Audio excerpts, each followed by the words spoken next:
This story is titled, My Girlfriend Abandoned Her Niece on My Doorstep and Went on a Girls' Trip Without Telling Me. So I called her sister in child services and ended the relationship for good. Hi everyone. Before we dive in, a quick favor. If you enjoy content like this, please hit the subscribe button. It's free, supports the channel, and makes sure you never miss out on amazing. Alright, let's get started. Hi Reddit. You ever feel like life smacks you with a reality check you weren't asking for? That's where I found myself with my now ex-girlfriend, Lexi. For over a year, I thought I was dating someone who had her life together. Turns out she was a lot more self-centered than I ever realized. And let me tell you, I missed all the signs. I'm Jake, 33, and I met Lexi, 29, at a coffee shop about a year and a half ago. It was one of those cute, movie-like moments. She spilled her drink all over the counter, swore under her breath, and I handed her some napkins while cracking a joke about the baristas making drinks too aggressively. She laughed. And from there, we started talking. She had this effortless charm about her, like she didn't have to try to be the most interesting person in the room. I asked for her number that day, and we hit it off fast. Dates turned into weekends together. Weekends turned into spending most of our time at my place, and before I knew it, we were a couple. Lexi was fun, spontaneous, and the kind of person who could make any situation seem exciting. She always had a story, always had a joke, and always seemed to have this air of confidence that was contagious. But looking back now, there were cracks in that image, ones I completely ignored at the time.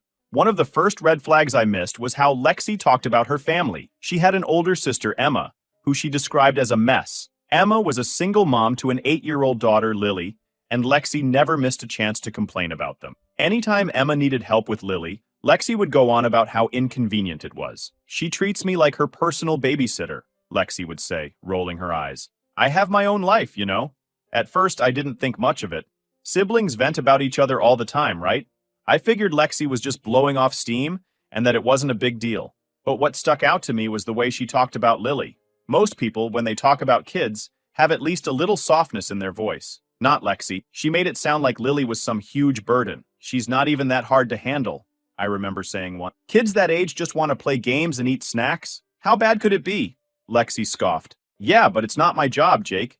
Emma chose to have a kid, not me. That response stuck with me. I didn't say anything at the time because I didn't want to start a fight, but it felt cold. The way she dismissed her own niece like that rubbed me the wrong way, but I chalked it up to her being frustrated in the moment. The more I think about it, the more I realize how much Lexi liked to frame herself as the victim in every situation. If Emma needed help, Lexi would act like she was doing some massive charity work, like she was a saint for watching her niece for a couple of hours. She'd never admit it, but she loved playing the martyr. And because I didn't know Emma well, I only had Lexi's version of events to go off of. Lexi also had this habit of being vague about her plans. She'd tell me she was busy or had something to take care of, but she'd never go into detail. If I asked, she'd brush it off, like I was prying too much. At the time, I didn't think it was a big deal. She was an independent person, and I respected that. But now I realize she used that vagueness as a way to keep me in the dark about a lot of things. One of the few times I met Emma, I started to see cracks in Lexi's narrative. Emma seemed tired, sure, but she was nice and clearly loved her daughter. She thanked Lexi for helping out and even offered to pay for dinner, which felt weird considering how much Lexi complained about being taken advantage of. After we left, I said, Emma seems nice. I don't know why you make her out to be so difficult. Lexi shrugged. She's fine in small doses. You don't see what I see? I let it go, but looking back, it's clear Lexi was leaving out a lot of context. Another thing I should have picked up on was how Lexi handled responsibility in general. She hated being tied down to anything. If someone asked her to do something that didn't directly benefit her, she'd either find a way to get out of it or do the bare minimum. It was always about what was convenient for her. One time, a friend asked if she could pet sit for a weekend. Lexi agreed, but when the time came, she handed me the key and said, You're better at this kind of stuff. Can you check on their dog for me? At the time, I thought it was funny, like she was just being lazy. But now, I see it for what it was. She didn't want to deal with anything that took effort. That laziness bled into how she treated me, too. If we made plans, I was always the one organizing everything. If we had a disagreement, I was always the one who had to smooth things over. Lexi liked to act like she was easygoing, but really she just didn't want to put in the work. And yet, I kept making excuses for her. I told myself she was just busy or tired, or didn't realize how her behavior came across. I wanted to believe she was the fun, carefree person I'd fallen for, not the selfish, entitled person she really was. The truth is, I was blind to how one-sided our relationship become. I did everything I could to make things work, and Lexi took it all for granted. I didn't see it then, but she wasn't just inconsiderate. She was straight up manipulative. But all of that came to a head. One Friday afternoon, I walked up to my house, expecting nothing more than an empty living room and a peaceful weekend. Instead, I found an 8-year-old sitting on my front steps, holding a tiny pink suitcase and looking at me like I was supposed to have all the answers. "Lily?" I asked, trying to make sense of what I was seeing. She nodded, holding out a piece of paper like it was her ticket to a ride she wasn't sure she wanted. I took it, and there it was, my address scrawled in Lexi's unmistakable handwriting. "She said you'd take care of me this week," Lily said, her voice casual, like this was a normal drop-off arrangement. I stood there, stunned. Lexi never mentioned, not a word, not a text, nothing. My phone was in my pocket, so I yanked it out to check if maybe I missed something. Nope. No messages, no calls, no warning. Just her niece, sitting on my porch with a suitcase and a note. I crouched down to her level. "Hey, did your aunt say where she was going?" "She said she's going to see her friends," Lily replied, shrugging like it wasn't a big deal. "Friends?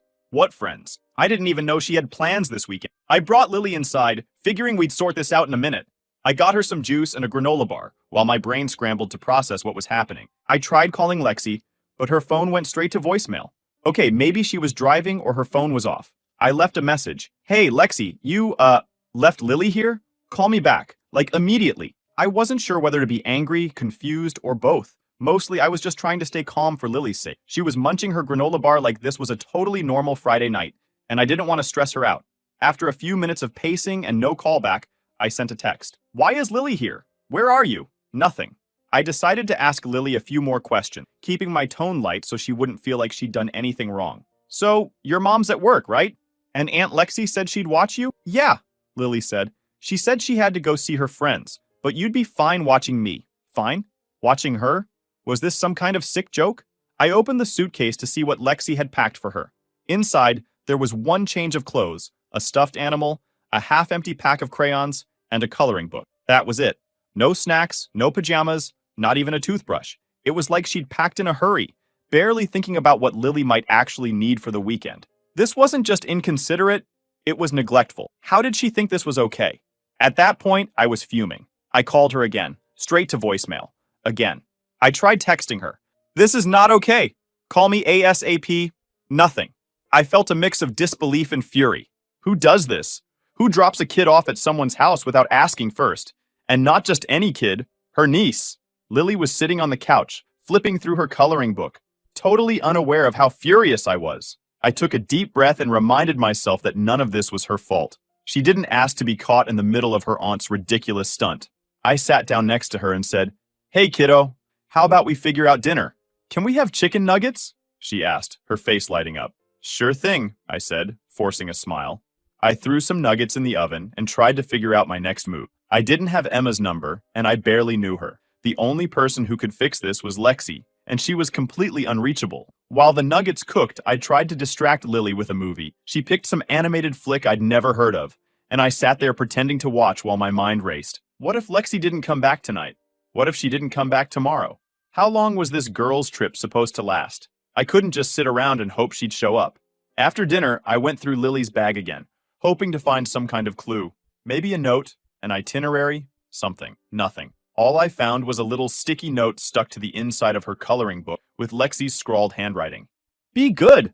Uncle Jake will take care of you." Uncle Jake? I wasn't her uncle. I was Lexi's boyfriend. And since when did I agree to this? The note felt like a slap in the face. Lexi hadn't even bothered to call or text me before making this decision. She just assumed I'd handle it.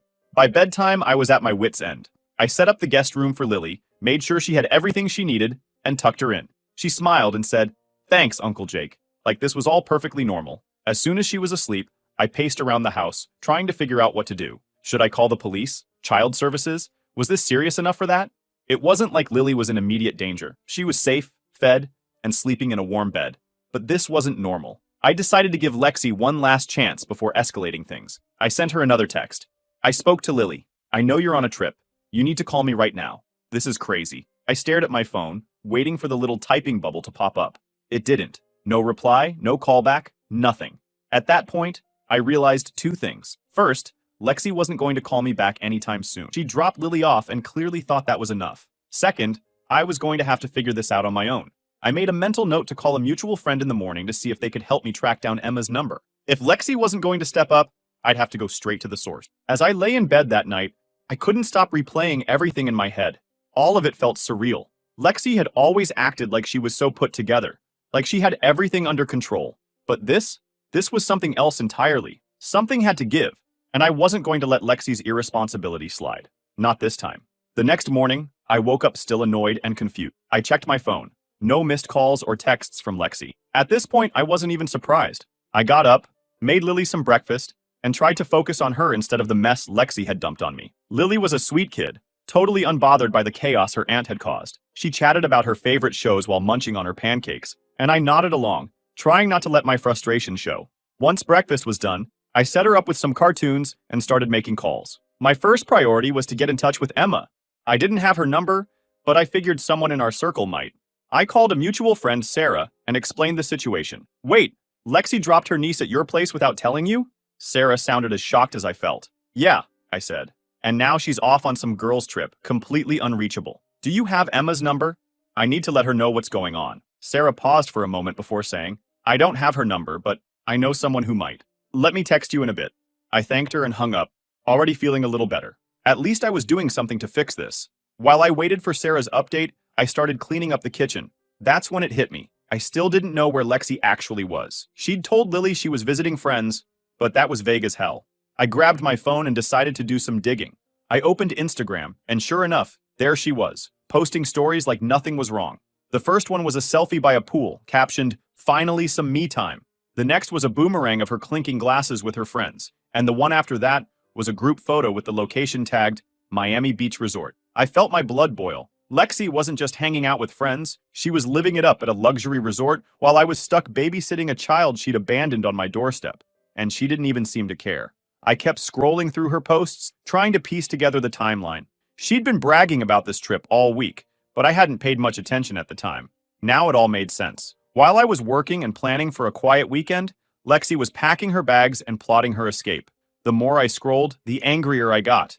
It wasn't just the trip, it was the sheer audacity of it all. She hadn't asked me to help, hadn't even bothered to warn me. She just assumed I'd handle it, like I was some kind of backup plan. Then I noticed something else. In one of her photos, there was a receipt on the table, half covered by a drink. The name on the receipt wasn't hers, it was mine.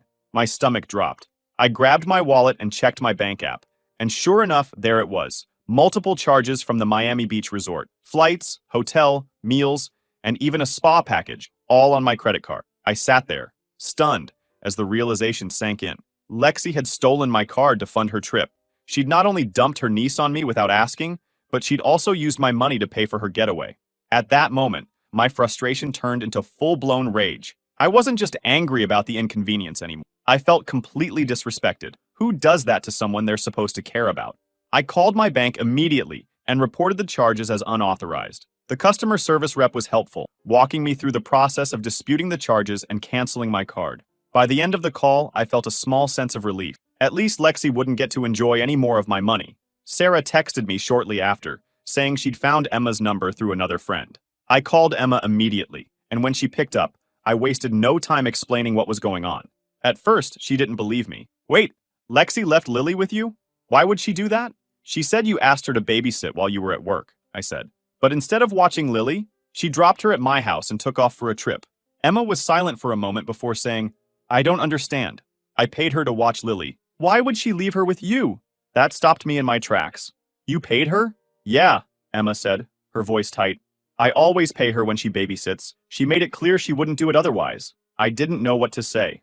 Lexi had always acted like she was doing Emma a huge favor by watching Lily, but apparently she was getting paid for it. All those times she complained about being taken advantage of? Total lies. Emma apologized over and over, saying she never would have trusted Lexi if she'd known this would happen. She promised to fly home early and asked me to keep Lily safe until she got there. No problem, I said. I'll make sure she's okay. By the time I hung up, I felt like I'd been hit with a truck. Not only had Lexi lied to Emma, but she'd also lied to me about why she was helping her sister in the first place. It wasn't about family, it was about money. And when she couldn't be bothered to fulfill her end of the deal, she dumped Lily on me like I was her personal assistant. I sat down on the couch, staring at my phone, trying to process everything. Lexi had shown me exactly who she was, and it wasn't pretty. She was selfish, entitled, and completely irresponsible. And the worst part? She didn't even seem to care. Lily looked up from her coloring book and smiled at me. Uncle Jake, can we go to the park later? Of course, I said, forcing a smile. At least one of us deserved a good day.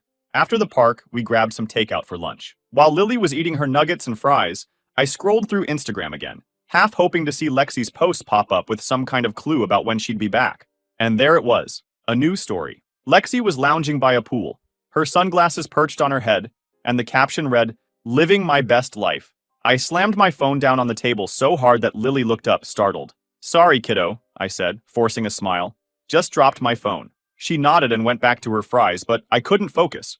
Lexi wasn't just ignoring me, she was flaunting the fact that she was having the time of her life while I was stuck cleaning up her mess. I tried calling her again, but it went straight to voicemail, just like it had the last dozen times. I left a message, and this time, I didn't hold back.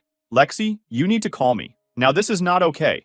I've been watching Lily for over a day without any explanation from you, and I know you're in Miami because you stole my credit card to pay for it. If I don't hear from you soon, we're done. Don't test me on this." I hung up and took a deep breath. I wasn't even sure if she'd listened to the voicemail, but at least I'd gotten my point across. Later that evening, while Lily was watching cartoons, my phone buzzed. I grabbed it so fast I almost dropped it, thinking it might finally be Lexi. Sure enough, it was her. The message was short and infuriating. "Relax, Jake. She's fine with you. Don't be so dramatic." Dramatic? Dramatic. I could feel my blood pressure spike as I stared at her text. She had the nerve to call me dramatic after everything she'd done? I fired back immediately. "This is not about being dramatic. You abandoned your niece without asking me, stole my credit card, and disappeared. This is unacceptable. You need to come back. Now." Her response came almost instantly. "Ugh, Jake, chill out. You're good with kids. It's just for a couple of days." At that point, I wasn't even mad anymore. I was furious. She wasn't just ignoring the problem, she was acting like it didn't even exist. I didn't bother replying. I needed to cool down before I said something I couldn't take back. Instead, I called Emma again to let her know what was going on. "She texted you that?" Emma said, her voice tight with anger. "I can't believe this. She's completely out of control. I'm flying home tomorrow, Jake. Just hang in there a little longer." I told her not to worry and that Lily was fine, which was true. Despite everything, Lily was still her cheerful self, drawing pictures and telling me stories about school. She had no idea the adults in her life were completely losing it. The next day, while I was making breakfast, I got another message from Lexi. This time, it wasn't just her brushing me off. It was an accusation. "You're seriously ruining my trip. I trusted you to handle this, and now you're acting like a child. Grow up, Jake." That was it. I wasn't going to let her twist this around and make me the bad guy. I called her, and this time, she actually picked up. "Finally," I said, my voice sharp. "What the hell is wrong with you, Lexi?" She sighed like I was the one being unreasonable. "You're so dramatic, Jake. I trusted you because you're good with kids. This isn't a big deal. You're just overreacting. I was so mad I could barely think straight. You know what? Don't bother coming back here. We're done. I've had enough of your selfish crap." "Jake, don't be stupid," she said, her voice rising. "You're going to break up with me over this? Seriously? You're such a—" I hung up before she could finish. I wasn't going to sit there and let her insult me after everything she'd pulled. After the call, I blocked her number. I was done letting her push me around and make me feel like I was the crazy one. When Emma's flight landed later that evening, she came straight to my house to pick up Lily. I told her everything that had happened. Emma was livid. "She's going to pay for this," she said, holding Lily close. "I'll make sure of it." After they left, I thought things might finally start to settle down, but I was wrong. This wasn't over, not by a long shot. The chaos Lexi unleashed didn't end the moment I kicked her out of my life. In fact, that's when the fallout truly began. I started by following up with my bank. The customer service rep I spoke to had been great about disputing the charges when I first called, but now they wanted more details for their investigation. I forwarded them screenshots of Lexi's Instagram posts, showing her tagged at the Miami Beach resort, along with copies of my bank statements highlighting the unauthorized charges. "We'll escalate this to our fraud department," the rep told me. "If the charges were made without your authorization, we'll flag them and notify the proper authorities." Hearing that felt like a small victory. Lexi thought she could get away with using my money for her selfish trip, but now it was going on record as fraud. The next call I made was to the Miami Beach resort. I explained the situation to their customer service team, letting them know the charges were disputed because Lexi had used my card without permission. The woman on the other end sounded appalled. "I see the reservations," she said. "It looks like 2 nights were already completed, but the remaining nights have been canceled." "Great," I said. "And what happens now?" "Well," she continued, "since the payment is under investigation and flagged as unauthorized, her account here will also be flagged for fraud. She won't be able to book with us in the future." That was the icing on the cake. Lexi loved flaunting her luxury trips, and now one of her go-to spots was banning her. It wasn't going to undo the damage she'd done, but it was a step in the right direction. Meanwhile, Emma and I stayed in close contact. She was furious and laser-focused on making sure Lexi couldn't pull a stunt like this again. I filed the CPS report, Emma told me during one of our calls. I explained everything, how Lexi agreed to babysit Lily, then abandoned her at your house without asking, and how you had to step in to make sure she was safe. Good, I said. What else can I do to help? They might ask for a statement from you, she said. Having your perspective as someone who was directly impacted will strengthen the case. It didn't take long for CPS to reach out. They wanted me to give a full account of what had happened, and I didn't hold back.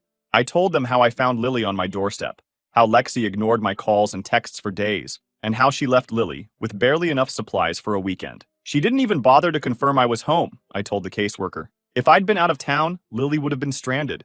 The caseworker was taking notes the entire time, occasionally asking clarifying questions. Then they asked about the credit card situation, and I explained how Lexi had used my card to book her trip. I sent them copies of my dispute with the bank and screenshots of Lexi's social media posts, which made it painfully obvious she was living it up on stolen money. This is very concerning, the caseworker said. Thank you for providing these details. We'll follow up with Ms. Lexi as part of our investigation. Hearing that gave me a sense of validation. Lexi couldn't spin this into some harmless misunderstanding when the evidence was piling up against her. Emma wasn't stopping with CPS either. She'd also hired a lawyer to explore legal options, including pressing charges for reckless endangerment. When she called to update me, I could hear the frustration in her voice. I trusted her, Jake, Emma said. I thought she'd finally stepped up and wanted to help with Lily, but she only cared about herself. I'm done giving her the benefit of the doubt. Same here, I said.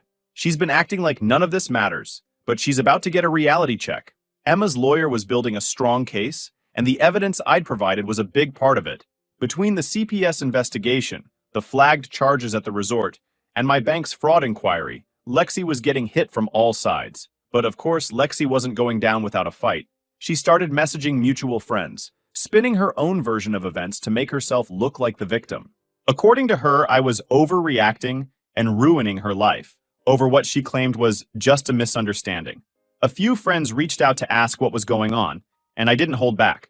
I sent them the same screenshots I'd sent to CPS. It didn't take long for the truth to spread. One friend, Sarah, summed it up perfectly. Yeah, she's screwed. Nobody's buying her story anymore. Then, one evening, Lexi showed up at my house unannounced. I heard the pounding on my door and knew exactly who it was before I even looked through the peephole. What do you want, Lexi? I said, opening the door just enough to keep her from barging in. This is ridiculous, she snapped. You're ruining my life over one mistake. You didn't have to call CPS, Jake. You didn't have to cancel my trip. Her tone was somewhere between anger and desperation, but I wasn't buying it.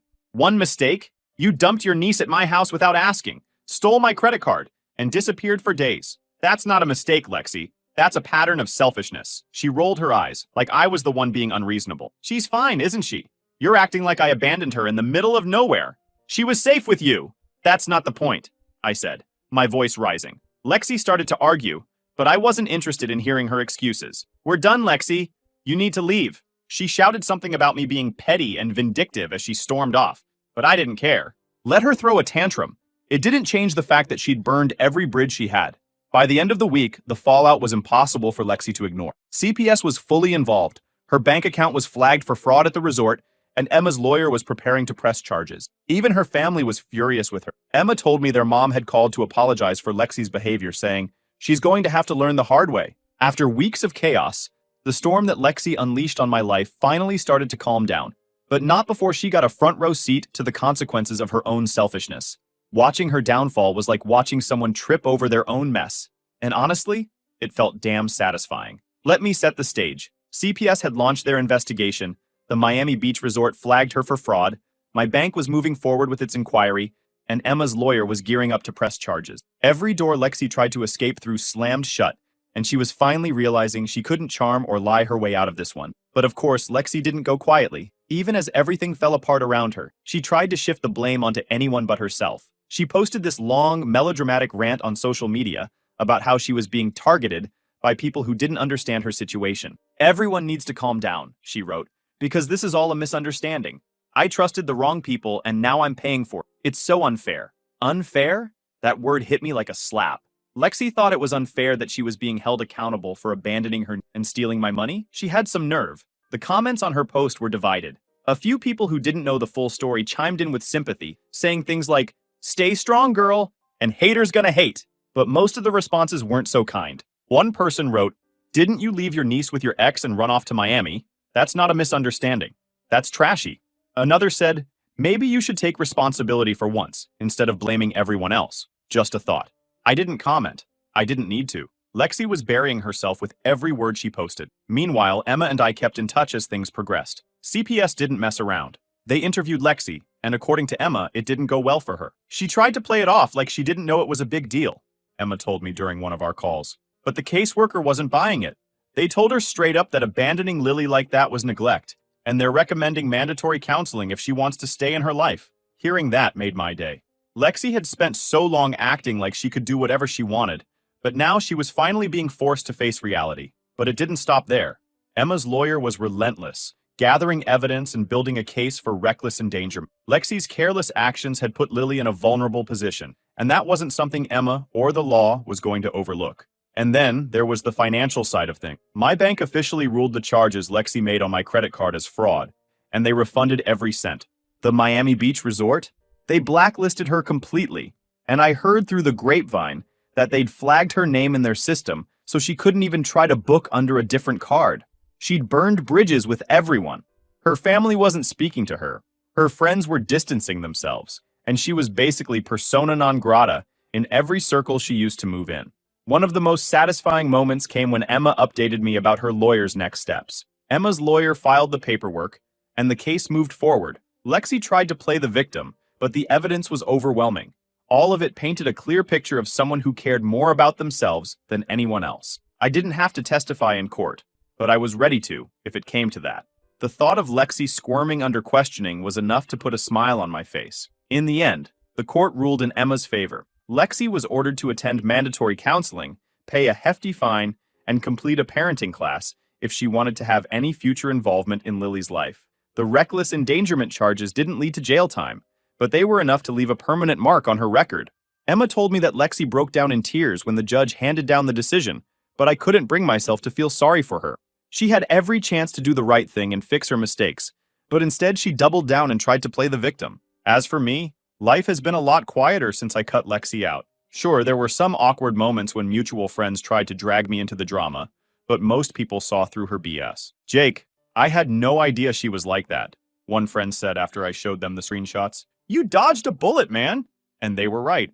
Losing Lexi was the best thing that could have happened to me. I'm still in touch with Emma and Lily. In fact, I recently went to one of Lily's soccer games. She ran up to me afterward, grinning ear to ear, and said, "Uncle Jake, did you see my goal?" I laughed and said, "Of course I did. You crushed it out there." Moments like that remind me why I stood my ground. Lily deserves better than someone like Lexi, and Emma is doing everything she can to make sure she gets it. As for Lexi, she's been radio silent since the court ruling. Last I heard, she moved back in with her parents and was trying to get her life together. Part of me wonders if she's actually learned anything, but honestly, it doesn't matter. She's out of my life, and that's what counts. Looking back, I'm proud of how I handled everything. I could have let Lexi manipulate me into letting it slide, but instead, I stood up for myself and for Lily. Sometimes doing the right thing isn't easy, but it's always worth it. Lexi thought she could dump her problems on me and walk away without a scratch. Instead, she lost her vacation, her family's trust, her reputation, and me. And you know what? She deserved it.